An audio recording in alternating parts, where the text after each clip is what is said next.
What's going on, everyone? It's time for like a horror thriller film review. Today we're going to talk actually about a vampire movie, the new film, The Invitation. It was released August 26, 2022. It was directed by Jessica M. Thompson, who did a few other films like Light of the Moon, Percepio, Seeds of Time, Across the Pond. Yeah, it's at a box office earnings of only $33.7 million. I think it was like a moderate success if I remember. Like it made, I'm pretty sure, average price for these type of films to be made. The budget's usually like 15 million, so it seemed to do okay. Um, yeah, so I've seen a lot of people actually rip on this and hate on it, and yeah, so I thought, oh, let's see what the fuss is about. So I watched it. Overall, well, first, the film's pretty standard. A young girl gets invited by this British guy that I think she knew from like school or something, and yeah, to this lavish party that's held over the course of like a week or something.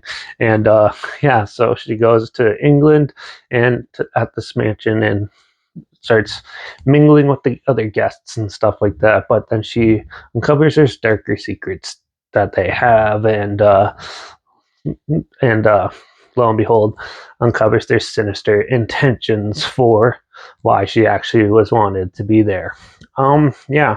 Overall, this film is actually, I didn't think it was that bad. As bad as some people were saying. It has a strong first half. The characters, they do a good job at trying to get you to like them and make the characters as well rounded as possible. And I like that aspect of it. And they have some cool dark trickery and like um, almost like paranormal haunted house type stuff happening when she first gets there, which looks decent enough. Some people say it looks fake, but to me, it looked good enough.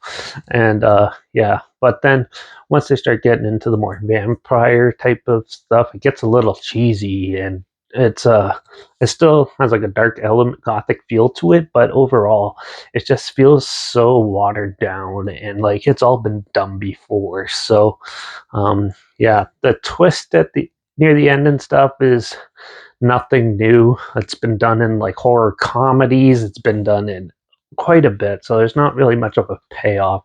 They do spend like a good hour just for you getting used to all the characters and stuff like that.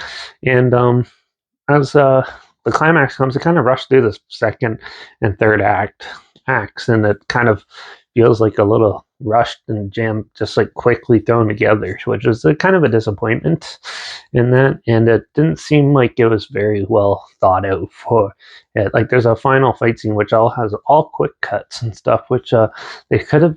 If I was going to do that, I'd make it like more long panned out shots of them and let the actors or stunt performers or whatever do their thing, and you could actually get some good synchronized choreography, where the quick cuts is just like uh the cheaper way of doing it, so it kind of feels a little lackluster there. Some of the CG added like fire effects and stuff does look super corny in this as well.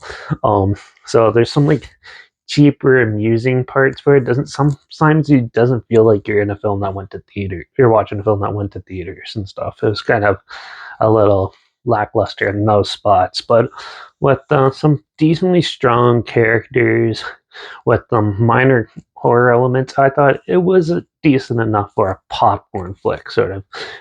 But it definitely was not a scary movie by any means or anything like that. Now, this is definitely not really catered. Some people say it's catered to the Twilight fans, but to me, Twilight's way more love focused.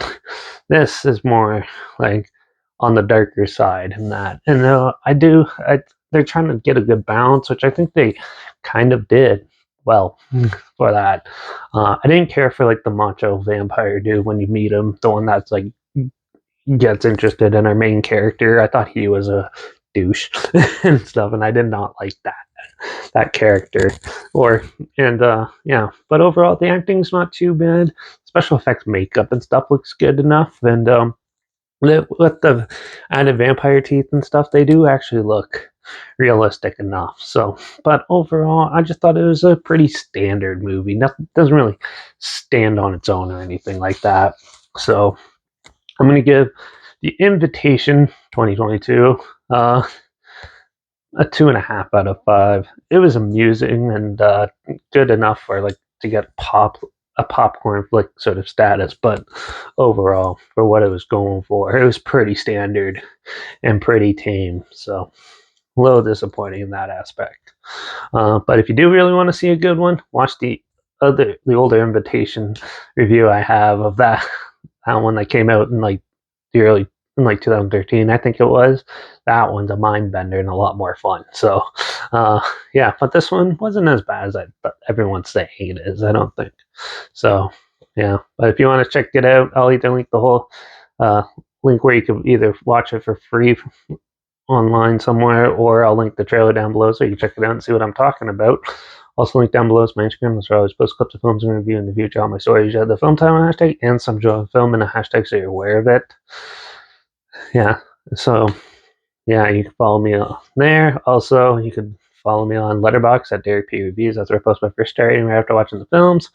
And also, I'm on Twitter now at reviews_Derek. That's where, yeah, I just post random things. So not yet, but I'm going to. So you can follow me on any of those platforms. Stay in loop with this channel. Like this video, share it to more people aware of it. Comment your opinions of the film down below if you have any. And also, if you have any films or film franchise in any genre, in any time, any decade or whatever they want to hear my opinions on in the future, comment those down below. I'll try to manage to get to them as soon as I can, and if I can find them. So yeah, make sure you subscribe. Hope you find something weird, obscure, and odd that you probably never thought of checking out together. And also, so you hear my opinions on popular films that have come out, somewhat like this, classic films, and reviews on other things as well. And don't forget to ring that bell because, well, I'm going to be jumping on Shudder and trying to find something weird on there. I heard The Lair is a cool creature feature, so I might check that one out for the next one. But stay tuned for that. Ring that bell. Watch out for all those creepy people inviting you off to parties at weird lavish mansions. You never know their true intentions, and I guess I'll see you all in the next review. So until then, cheers.